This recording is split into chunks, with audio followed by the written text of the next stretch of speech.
In your morning consumer news, flight attendants with Air Canada remained off the job Sunday. That's despite a Canadian government order telling them to return to work. The 10,000 flight attendants began their strike on Saturday, and that forced the airline to cancel its flights. The flight attendants are demanding higher wages and to be paid when planes are grounded. A federal judge has blocked the Federal Trade Commission's investigation of a liberal advocacy group.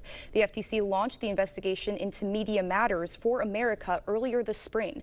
The group is known for its campaigns against Rupert Murdoch's Fox News and Elon Musk's social media platform X. The FTC said it was probing possible collusion. Media Matters sued the agency, claiming the investigation was retribution.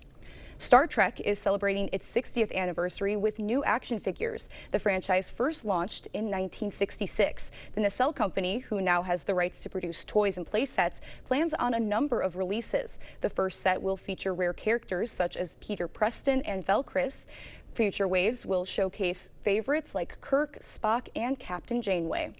In just weeks, Amtrak will be getting a major upgrade on the East Coast, but it comes after the federal government has pulled funding for a major rail project on the West Coast, though there are still hopes for a proposed cross-country route before the FIFA World Cup next year. Brian Abel joins us from Washington with a look at the state of high-speed rail in the U.S.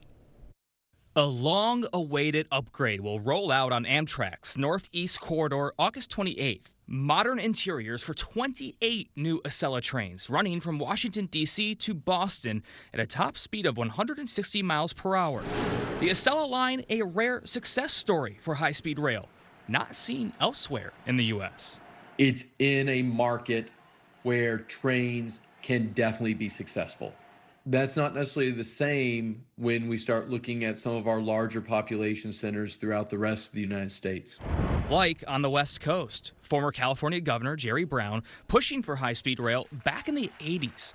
Despite voters approving roughly $10 billion in '08, it's yet to be built. Once you make the commitment, it then becomes a question of, do you have the political will to see through the investments?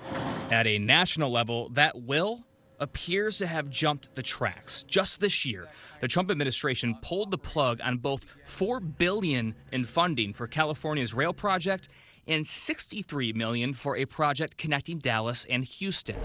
And experts are skeptical a proposed cross-country line from New York to LA will ever gain steam. I struggle with believing that we can build out a rail network that competes effectively with air.